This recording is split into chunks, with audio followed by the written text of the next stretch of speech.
Unlike his devout wife, William Avery Rockefeller kept away from the church. He was a traveling man, a salesman who sold quack cures from a wagon out on the western frontier. People whispered about his footloose life. They called him Devil Bill.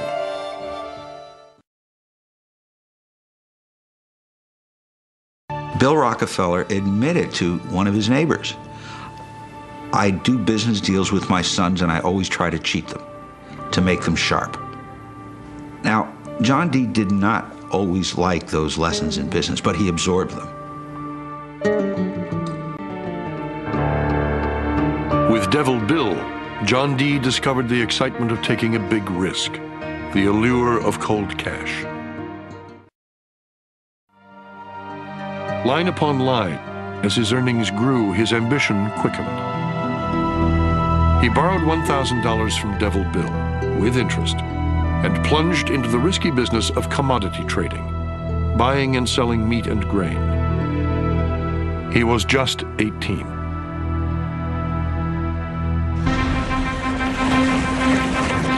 Only a year later, the something big he was looking for surfaced in the backwoods of Pennsylvania. Oil. News of the discovery unleashed pandemonium as thousands of speculators descended upon the region. Overnight, wildcatters stripped away whole forests and put up thousands of rickety derricks, hoping to strike black gold. As the oil gushed skyward, fantastic stories appeared of instant fortunes. Among the Cleveland businessmen lured to the region was John D. Rockefeller. He was no wildcatter.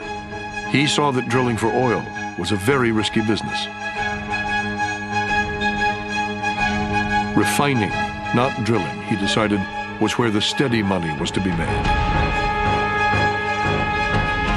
Soon, a new rail line linked Cleveland with the oil region.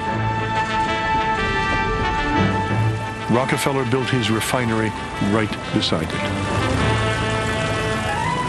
It was one of the first in the city to produce kerosene, a new fuel for lamps that was cheap and clean.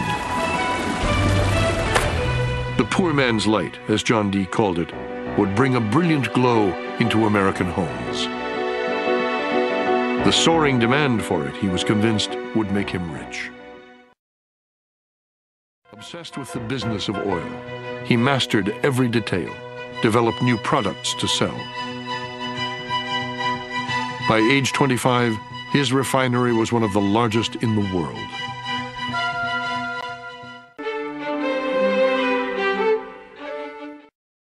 It was at that point that John D. began to conceive of the oil industry as one big interrelated mechanism.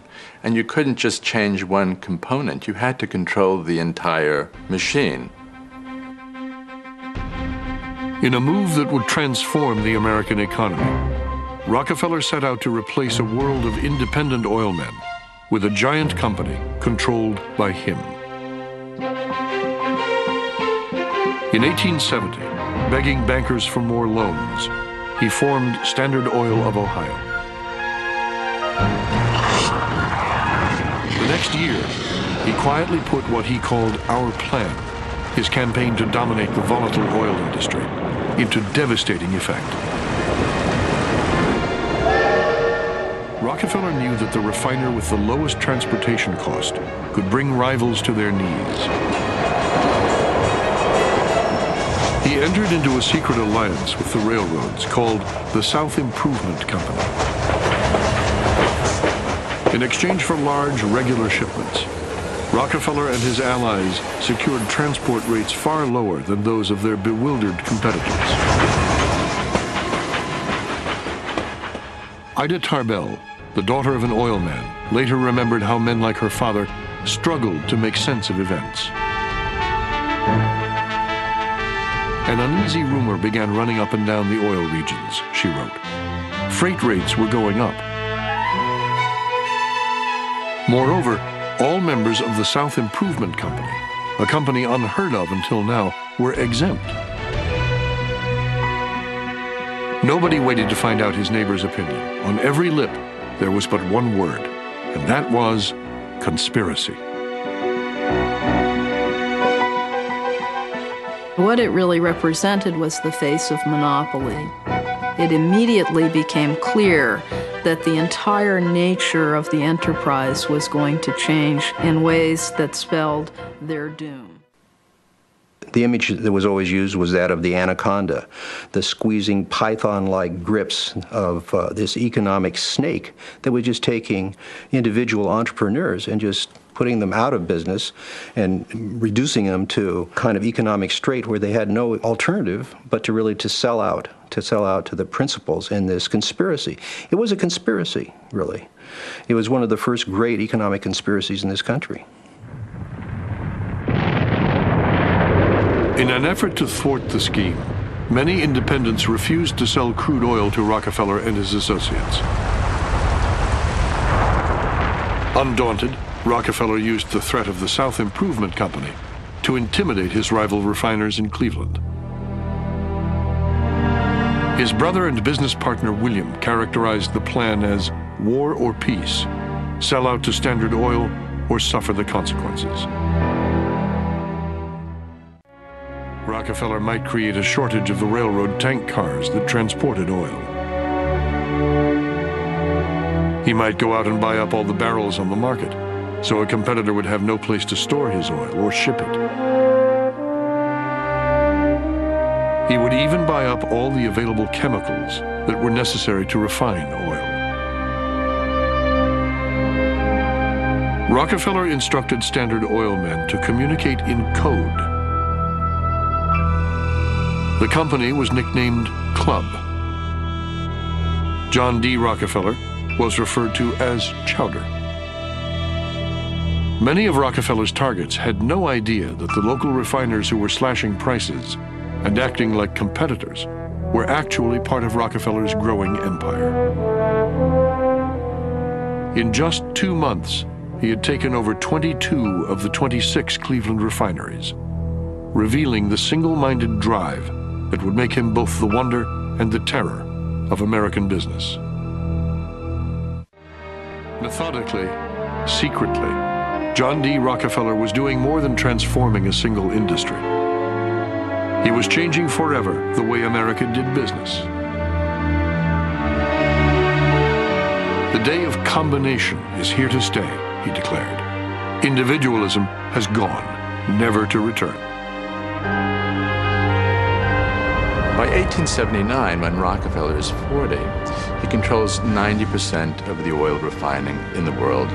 Within a few years, he will control 90% of the marketing of oil and a third of all of the oil wells. So this very young man controls what is not only a national but an international monopoly in a commodity that is about to become the most important strategic commodity in the world economy.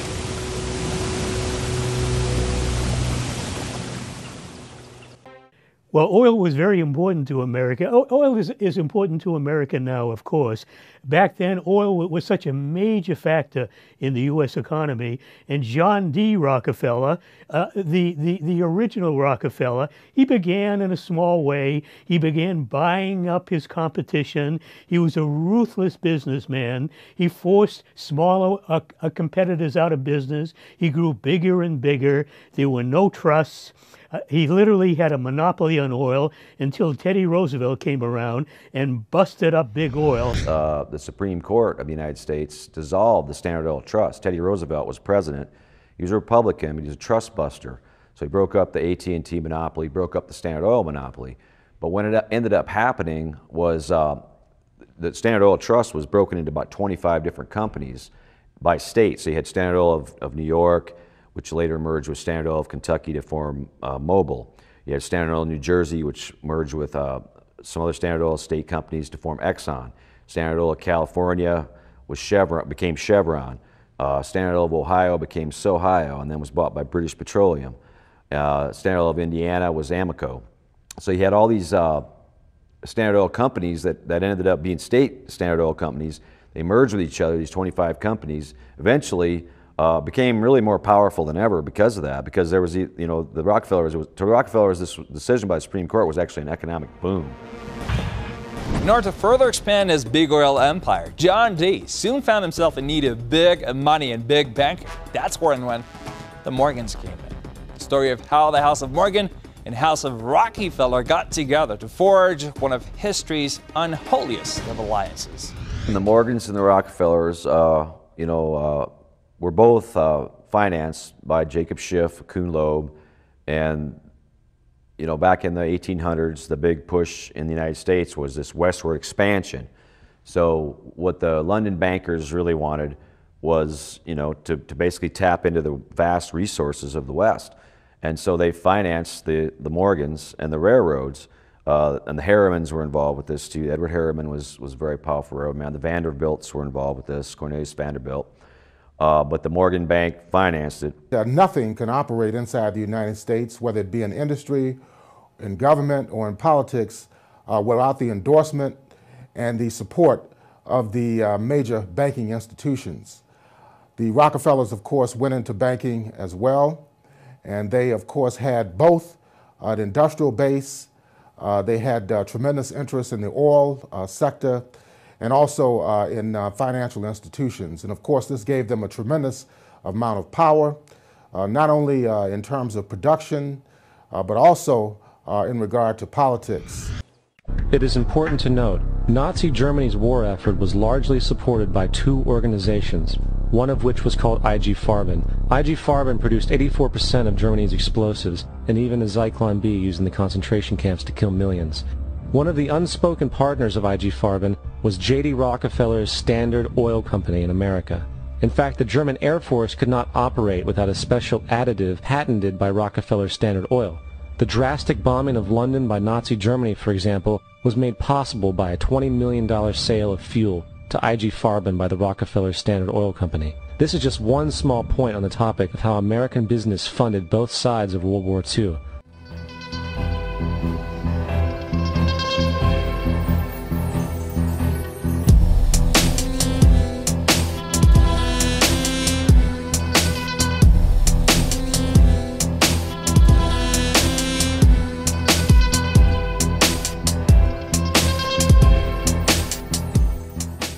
It was 1956. America stood at the pinnacle of its prestige, and the Rockefellers were the nation's first family, not only of wealth, but also of power. If there was an establishment in America in the 50s, it was these Rockefeller brothers. These young men have taken their place as these absolutely unique members of a unique family. They're, in some sense, the very tip of this kind of the American century, the American experience, this optimism that buoys America in the post-war era. They were, in many ways, at the center of business life, conservation life, environmental life, political life. They were in the middle of it. That's exactly where they wanted to be, and they loved it. Fortune magazine published a glowing profile of his grandchildren. Each brother was said to be worth upwards of $100 million. But more important than their wealth, Fortune argued, was the vast social empire which the brothers commanded. From their headquarters in Midtown Manhattan, their influence reached into every sphere. Over the years, through the Rockefeller philanthropic enterprises, charities, support of science, their business enterprises, a web had developed which spread out and was interconnected with practically every center of power in our country and abroad as well. So this was the real strength and power of the family, going well beyond money alone. Sometimes they would joke about it. They say, well, David gets Europe, Nelson is going to have Latin America, and John D. III gets Asia, and then they make some joke about what Winthrop got, which would be something like Arkansas. But nonetheless, there was something really behind the joke. But going over American history, and I think this is very instructive, there have been different epochs in American history. America was pretty modest. It wasn't much of a developed country before the period following the Civil War. We had the age of the robber barons from 1865 to about 1901. America grew very, very prosperous. The railroads came into being. Large corporations were formed. This took place over that period, about 36 years. The progressive age succeeded it. It lasted until the 1920s. The roaring 20s followed that period. Roaring capitalism, gross excess. It came apart in 1929. We had the New Deal that succeeded that epoch, and then Harry Truman's Fair Deal, and then Lyndon Johnson's Great Society. And that ended in the mid to late 1970s. And ever since then, we've had the most extreme form of capitalism. And it's not just the oil patch. The Rockefellers, they own, they control Honeywell, they control Monsanto, they control Quaker Oats, they control United Airlines, American Airlines, just on and on and on. AT&T, they control just a vast swath of U.S. industry. And all the insurance companies, New York Life, Equitable, these are all Rockefeller companies. So they vertically and horizontally integrated across the U.S. and global economy to a point that it's really almost like Alice in Wonderland. I mean, people won't believe it until they actually start researching it, and then the facts are just right there. So just go ahead and research it. Everyone should.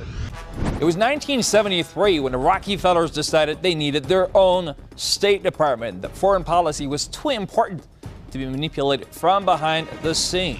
The formation of the Trilateral Commission in the early 1970s embodied David Rockefeller, and he had a tremendous amount of influence over the Trilateral Commission. It was an effort to create dialogue between wealthy elements within North America, Western Europe, and Japan. The commission was founded by David Rockefeller. During this time, he was also running the Council on Foreign Relations, another elite international organization. The reason they call it trilateral is because they were trying to integrate U.S. policy with European policy with Japanese policy. Those three entities, well, North American, I should say, because Canadians were also part of that. So it's this globalist, internationalist attempt, to basically create this new world order, to basically create this situation where national governments would no longer have power. The Trilateral Commission is attempting to create a one-world government. Other groups, such as the Bilderbergers, have also been accused of pursuing similar goals. Several U.S. politicians, including Barry Goldwater, also believe the Trilateral Commission is an attempt to consolidate power and influence outside of the traditional political structure, ultimately with the goal of overpowering governments. Sort of how powerful they are. I mean, Paul Volcker was the Federal Reserve Chairman in this country for many years, and when he retired as Federal Reserve Chairman, he became the Chairman of the Trilateral Commission. And if you look at what's happened since then with, for example, NAFTA, WTO, all these international trade agreements, these international, free trade umbrella groups, this is all an offshoot of the Trilateral Commission.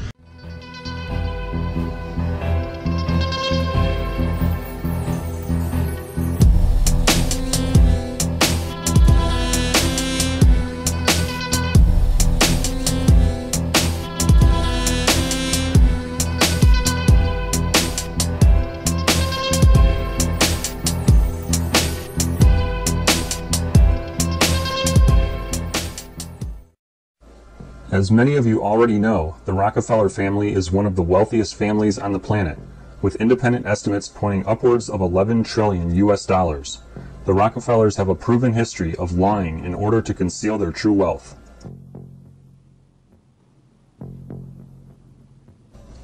They own the majority stake of Exxon-Mobil, which is the world's largest publicly traded oil company and the world's largest company by revenue.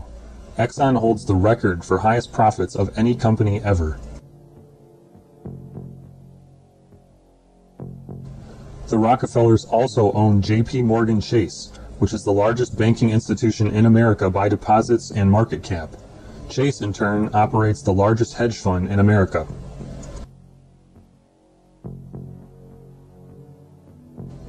It was during David Rockefeller's years as chairman of Chase that he devised a plan to build the World Trade Center complex, and with the cooperation of former New York State Governor Nelson Rockefeller, the Rockefeller family commissioned the first designs for the World Trade Center.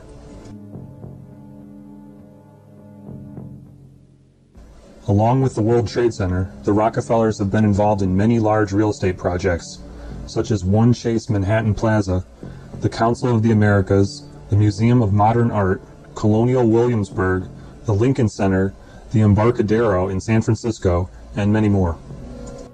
The Rockefeller family has also been instrumental in creating and chairing various private and politically motivated institutions, including the Council on Foreign Relations. Moving beyond the Trilateral Commission and Council on Foreign Relations, the Rockefellers are also heavily involved in the Bilderberg Group. The Bilderberg Group encompasses influential players in the fields of business, media, and politics. They meet in secret locations once every 4 years and discuss secret plans. David Rockefeller is the original U.S. founding member of the Bilderberg Group, a life member and member of the Bilderberg Steering Committee. Many have identified them as the kingmakers, the puppet masters that pull the strings behind the scenes. Meet the Bilderberg Group. This elite group meet annually around the globe. There is a core group of members who have attended every year for decades, such as David Rockefeller, Henry Kissinger, and Queen Beatrix of the Netherlands. These members invite others who are politically and socially relevant at the time. Each year, around 140 people are in attendance. Ever since the Bilderberg Group first met, the exact purpose of the talks has never been fully explained. The delegates meet in secret for 3 days of discussions, but nothing they talk about is ever revealed afterwards. For over half a century, no agenda or discussion topics have become public, nor is any press coverage allowed. The few invited are sworn to secrecy. Meeting procedures by Chatham House rules, letting attendees freely express their views in a relaxed atmosphere, knowing nothing said will be quoted or revealed to the public.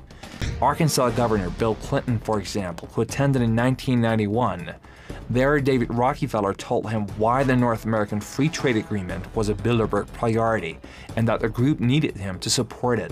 The next year, Clinton was elected president, and on January the 1st of 1994, NAFTA took effect. Numerous other examples are similar, including who gets chosen for powerful government, military, and other key positions. Documents released by the group in 2001 reveal that in September of 1955, the group met in Germany and covertly outlined the idea of a European Union. Section E, European Unity, discusses the general support for European integration and unification, and the idea to unify Germany once again with the rest of Europe under a common marketplace. Ought to be set itself up as a group that is telling governments what they should do. Individuals within the group could, and I'm sure in many cases did, express their own views, and those views might have been influenced by the talks at Bilderberg, but they were expressed as individual views by the person, not the views of Bilderberg. I think the important thing was to get private citizens coming from different walks of life in the private sector to meet with people from public responsibility to discuss issues of mutual interest and concern in the world. Bilderberg members include David Rockefeller Jr., J. Rockefeller, Zbigniew Brzezinski, Hillary Clinton, Bill Clinton, Tom Daschle, Chris Dodd, John Edwards, Tony Blair, Bill and Melinda Gates, David Gergen, Chuck Hagel, John Hines, Vernon Jordan, Henry Kissinger, Dan Quayle, George Pataki, current Treasury Secretary Hank Paulson, Colin Powell, Condoleezza Rice, Bill Richardson, Paul Wolfowitz, and many more. The list while incomplete, represents the greatest amount of economic and political power ever concentrated in one single organization.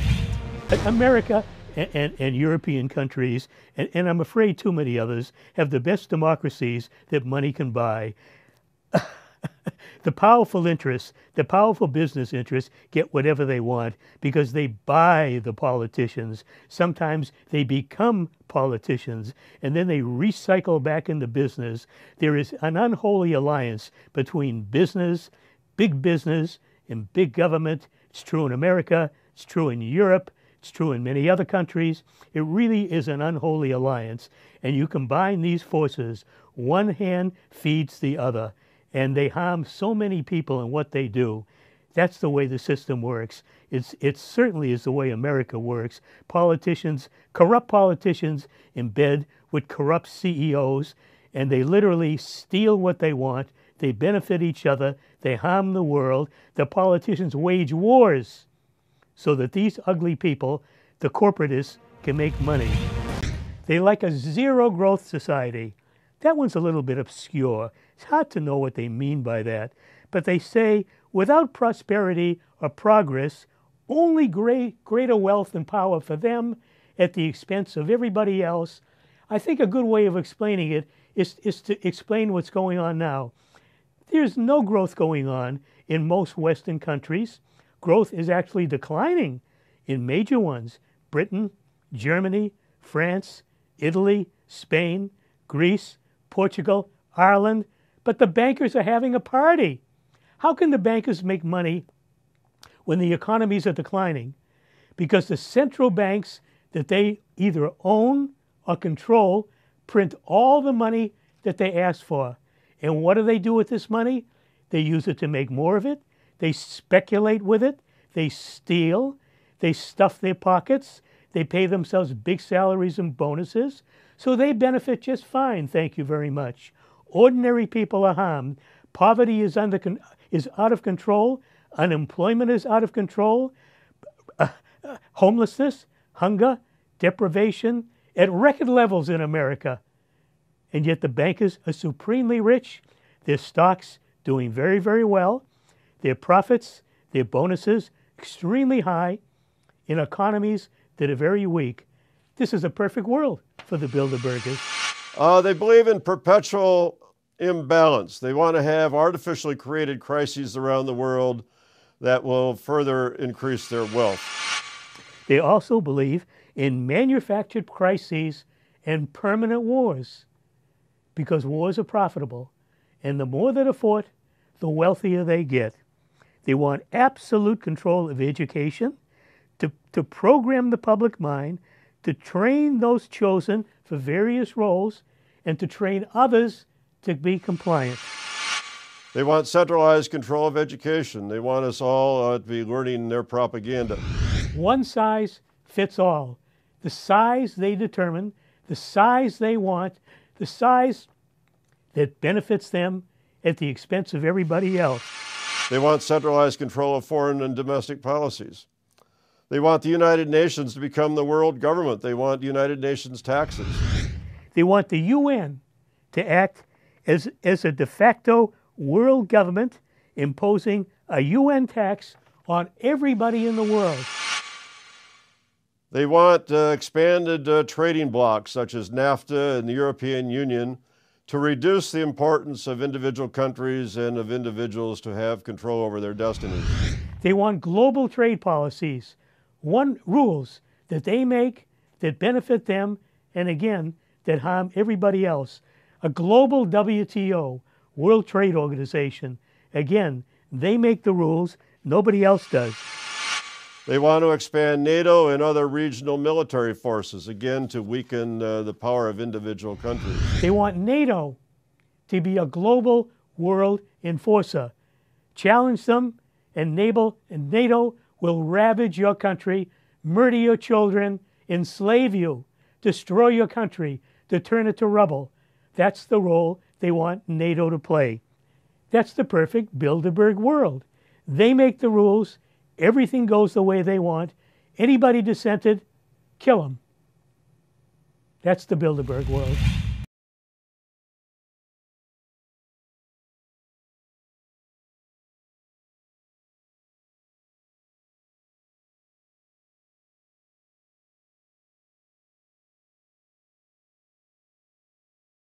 Eric, can you be specific about when you met Rockefeller, how it happened in these discussions?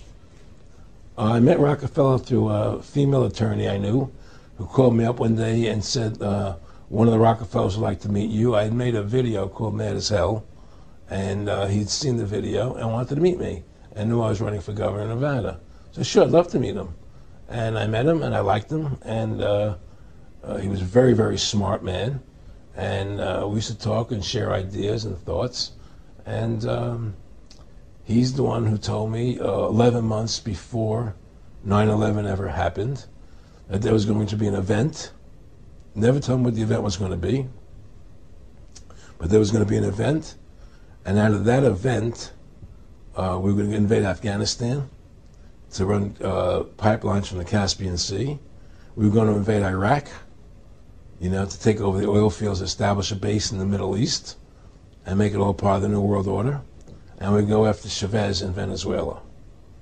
And sure enough, later 9/11 happened. And I remember he was telling me how you're going to see soldiers looking in caves for people in Afghanistan and Pakistan and all these places. And there's going to be this war on terror, which is no real enemy. And the whole thing is a giant hoax, but it's a way for the government to take over the American people. He told you it was going to be a hoax. Oh, yeah. Oh, yeah. There's no question. He says, there's going to be war on terror. And he's just laughing. There's no... Who are we fighting? 9/11 was done by people in our own government and our own banking system to perpetuate the fear of the American people into subordinating themselves to anything the government wants them to do. That's what it's about, and to create this war, this endless war on terror. This was 11 months before 9/11. Yeah. And Nick Rockefeller, he's a lawyer. He's become your friend over the previous years, and he's saying to you that there's going to be this big event, and then out of that we're going to have a war on terror, and it's just going to go on and on. Right, an endless war on terror without any real enemy. That you can never define a winner. And did he say that it's going to be perfect because you can't define an enemy? It just goes on and on? Yeah, because you can't define a winner. There's no one to beat, so it goes on and on forever. And they can do whatever they want. They scared the hell out of the American public. Look, this whole war on terror is a fraud. It's a farce. It's very difficult to say it out loud because people are intimidated against saying it. Because if you say it, they want to make you into a nutcase. The ultimate goal that these people have in mind is the goal to create a one-world government run by the banking industry, run by the bankers, and they're doing it in sections. The European currency, the euro, and the European Constitution is one part of it. Now they're trying to do it in America with the North American Union, right? And they want to create a new currency called the Amero, right? And the whole agenda is to create a one-world government where everybody has an RFID chip implanted in them. All money is to be in those chips, right? There'll be no more cash. And this is given me straight from Rockefeller himself. This is what they want to accomplish. And all money will be in your chips. And so instead of having cash, anytime you have money in your chip, they can take out whatever they want to take out whenever they want to. If they say you owe us this much money in taxes, they just deduct it out of your chip digitally. Total control. Total control. And if you're like me or you, and you're protesting what they're doing, they can just turn off your chip. And you have nothing. You can't buy food. You can't do anything. It's total control of the people. And that chip's connected to a database that has your purchasing records, what you do, what you sell. Everything is in there. And so they want a one-world government controlled by them, everybody being chipped, all your money in those chips, and they control the chips, and they control people. And you become a slave. You become a serf to these people. That's their goal. That's their intention. So, I mean, it really almost makes you ask the question, would it have been better if we never invented the internet?